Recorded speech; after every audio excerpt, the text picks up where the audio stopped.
Thanks for joining us today. So what I'm going to cover today is the importance of active share as a measure of truly active management. Active share is measured as mathematically as the sum of all the percentage deviations from the index, or from some measure of consensus or what everyone else is doing, divided by 2. So just to make that come alive a little bit, if a manager has 5% of a fund that has a 3% passive or benchmark weight, that's 5 minus 3 is 2. So that's a 2% deviation. That's an overweight. Likewise, negative deviations count as positives. So if a manager has a 1%, in other words, a 2% underweight, then that's a 2%, also a positive 2% deviation. It adds to the calculation. So you add up all those deviations, positive and negative, all of them as counting as positives, and divide by 2.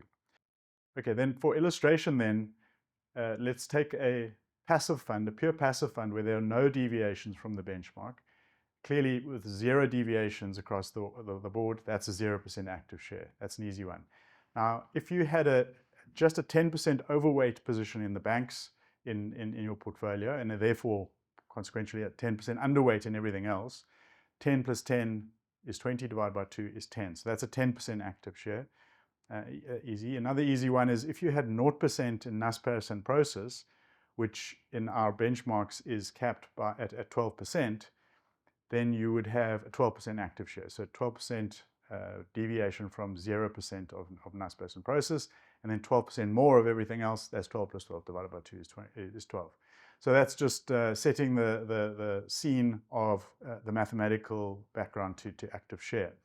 Now, this busy graph here shows you a study done by Vanguard in the US on the results, the alpha, the outperformance on the y-axis of a variety of managers in the US and through a period of time, and those that run various active shares on the x-axis. And what you can very much see is that the alpha clusters around 0. So one needs to choose those that have skills, so above 0. But also you can see that the deviations can be much more positive as you run more active shares. So this is the evidence really that on the one hand you need to be bold, which you need to run more active share. And then the second very important part of it is you need to be right. You need to be more right than wrong, in other words, have skill. So that's the mathematical evidence for something which is really quite self-evidently apparent. Now, in the South African context, there are many hurdles and barriers to being able to run high active share. The first one, and a critical one, given where most people have their life savings invested, is that we have a very concentrated equity market.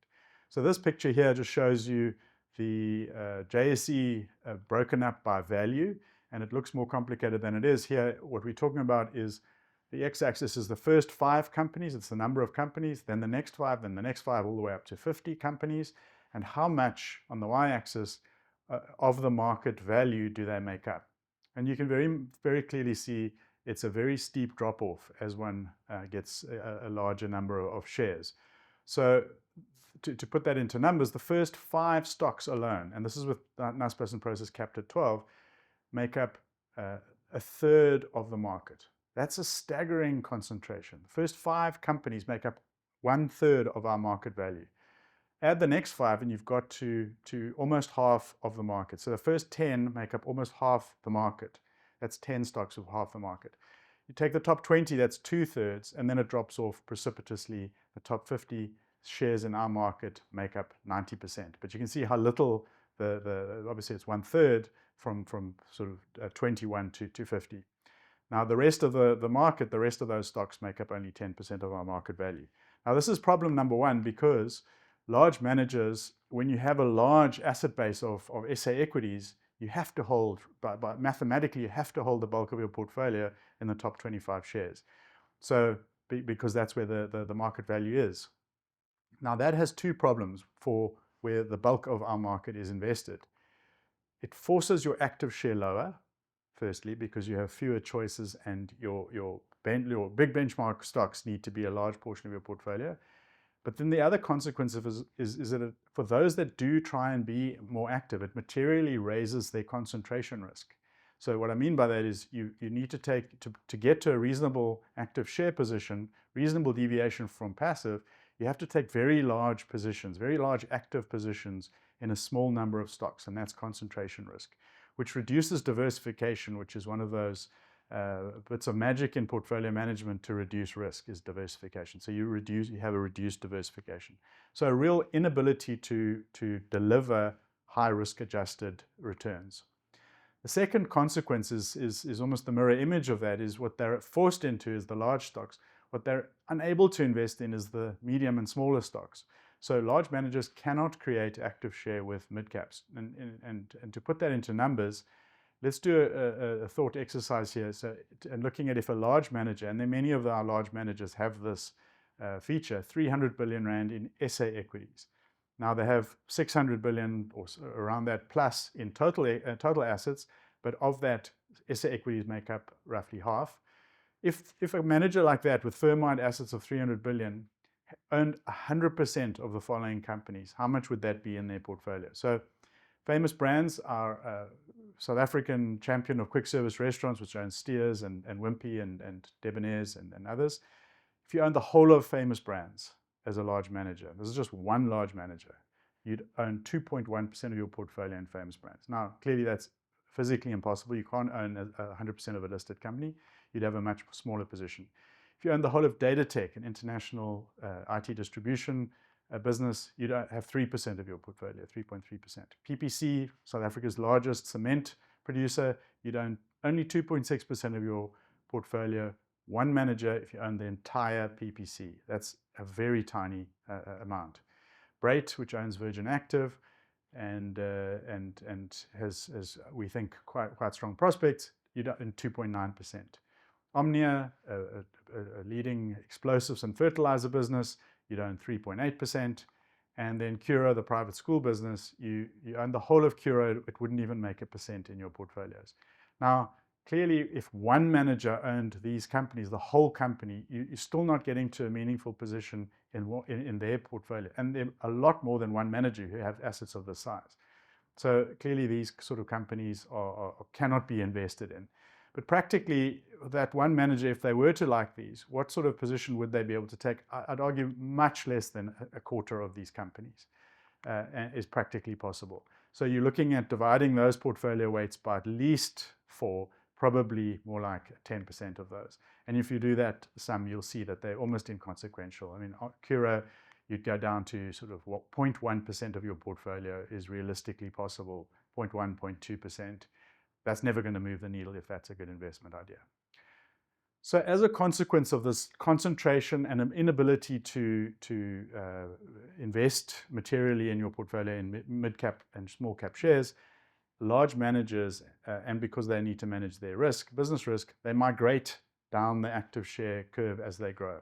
So they migrate from being value-adding managers that are either concentrated stock pickers in this graph or diversified stock pickers, as Vanguard classifies them, to be closet index fund managers, earning high active fees, amazing marketing, but delivering mediocre outcomes for clients if you're lucky. So they lose their scope to maintain high active share due to this extreme market concentration, and most need to manage their business risk, and it's very rational in many respects. You could argue for them to do that. So they don't want to stick their neck out, and they want to remain on the fairways, and that reduces the potential for good client outcomes. And they still show smaller manager track records. Few, therefore, now justify their high active fees, in my view. And those high active fees, I think you need to always in the back of your mind when you see effective marketing and advertising and airport advertising and TV advertising, question where that comes from. It comes from harvesting the fees from the clients, these substantial assets that they manage and the substantial fees that they earn. Bolster their marketing budgets for client retention and harvesting. As a result, most investors in South Africa don't get much active share. So to put that into numbers, what we did is we took the largest equity funds in the South African market and calculated what their active share is currently. And this is where the bulk of clients out there, not necessarily your clients because you're listening to me today, but the bulk of clients out there are invested. They range from about 38% to about 45% in active share. So those are the large popular funds. Now, what I'm going to show you next is staggering. What most people do is they choose to mix those large funds. Now, what happens when you mix those large funds? You get an active share closer to passive, much closer to passive. So blending those large managers together reduces that active nature of them and gets you much closer to a passive solution with very high active fees. Just not a good solution for your clients. And so therefore I would suggest that alpha doesn't follow the crowds. It doesn't follow the crowds as an investor, as a fund manager, and it doesn't follow the crowds that crowd around a small number of very large funds as the bulk of clients out there sit in. So what is the solution? The solution is, in my view, and I think very objectively, is a major contrarian paradigm shift. In other words, doing something very different. And that is to construct a blend of skilled, high active share managers. And that's the key insight that I want to leave you with. It doesn't have to be with us, with Camissa, although I think we are a very good candidate for that.